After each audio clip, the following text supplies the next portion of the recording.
दोस्तों, मेरा नाम है विजयराज चौहान और मैं आपसे रूबरू हूँ भारत-पाकिस्तान की सीमा पर बसे एक छोटे से खूबसूरत शहर गंगानगर राजस्थान से। अपने इस चैनल पर मैं आप सबका स्वागत करता हूँ। यहाँ पर आप मेरे लिखे नाटक, उपन्यास और कहानियाँ मेरी आवाज़ में सुन सकते हैं। दोस्तों, चलिए शुरू करते हैं आज के उपन्यास को।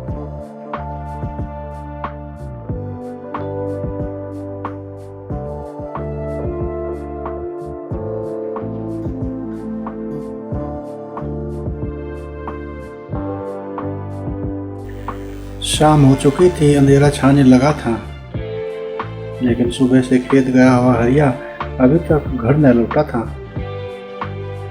जिसके कारण पारो बहुत परेशान थी। वह दरवाजे पर आके लगाई बैठी थी।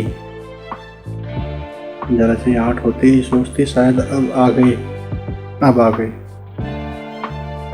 मोहन भी कॉलेज से आकर बाहर खेलने गया था, इसलिए किसी को बुलाने के लिए भी न कह सकती थी।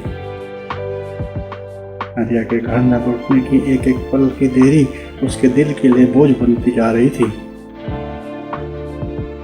आखिरकार जब इंतजार करते काफी देर हो गई और धीरज की सभी सीमाएं टूटने लगी तो कोई उपाय न पाकर पारो ने खुद ही खेत की तरफ चलने का निश्चय किया। उसने डंडा उठाया और दरवाजा खोलकर आगे बढ़ी तो उसे हरिया आता दिखाई दिया, जो सर पर चारे का भारी कट्टड़ रखे हुए था।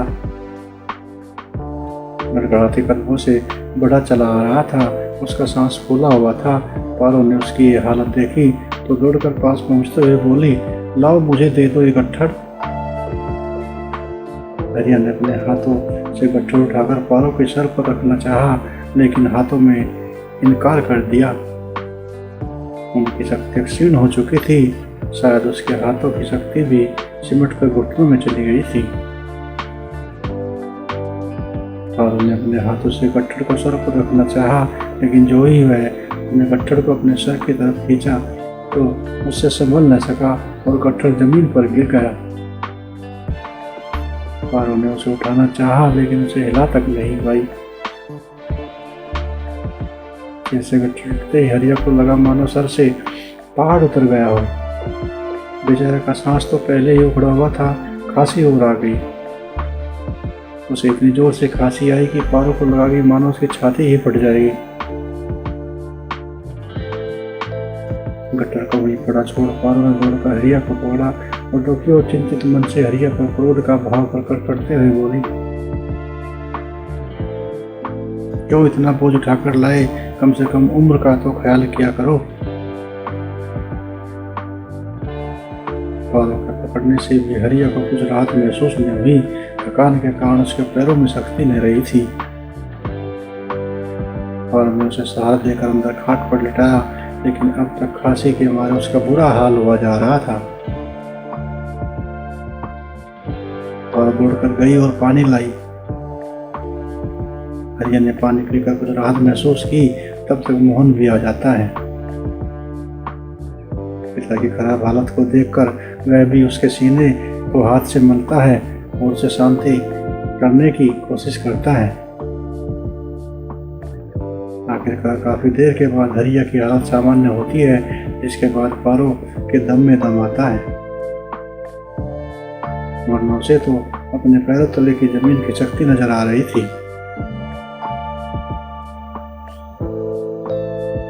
समय किसी का इंतजार नहीं करता, बीतता चला जाता है।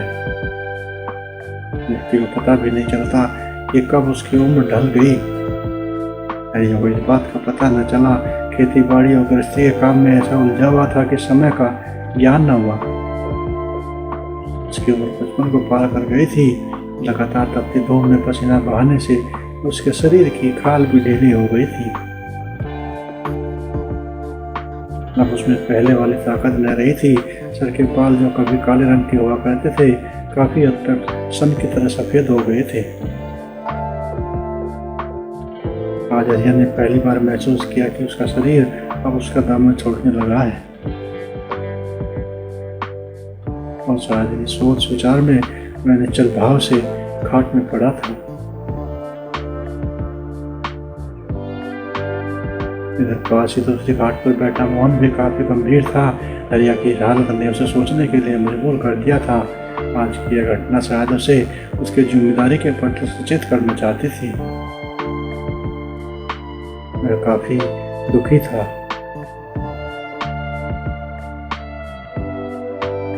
पावन दलिया बना था, उसे भी उसने अधूरे मन से खाया। उसका मन उचट गया था।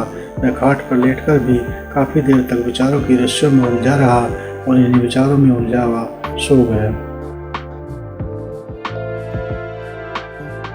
आदमी की उम्र के साथ उसकी सोच भी बदल जाती है।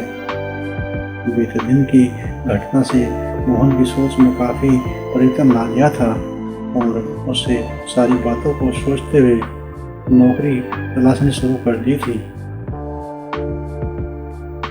फैसला किया कि यदि नौकरी मिल गई तो पढ़ाई को बीच में ही तिलांजलि दे देगा। मोहन की उस नौकरी की तो योग्यता न थी, इसलिए फौज की नौकरी के लिए इश्तेहार जमा करा दिया। धर्म बेचारा पढ़ तो जरूर रहा था, लेकिन उसके परिवार की दशा भी अच्छी न थी। मोहन को नौकरी का इश्तेहार जमा कराते देखा तो उसने भी अपना इश्तेहार उसके साथ जमा करा दिया और बुलाई पत्र की इंतजार करने लगे।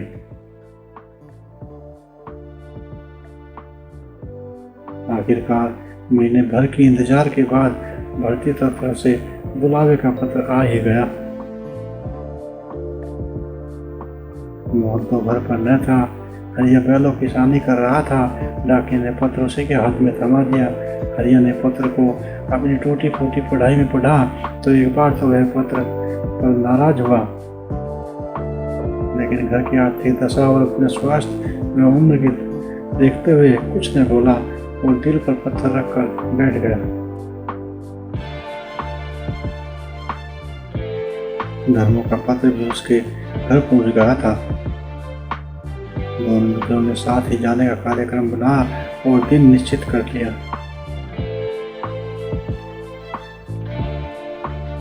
दिन गुजरते समय नहीं लगता।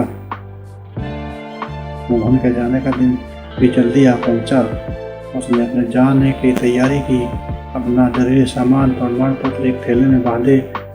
लंबा रास्ता था, इसलिए पारों ने कुछ रोटी और गुड़ सत्तू भी एक पोटली में बांधकर उसे दे दिया। जाते समय मोहन ने खाट पर लेटे हरिया के पैर छुए और वह शहर की तरफ चल देता है।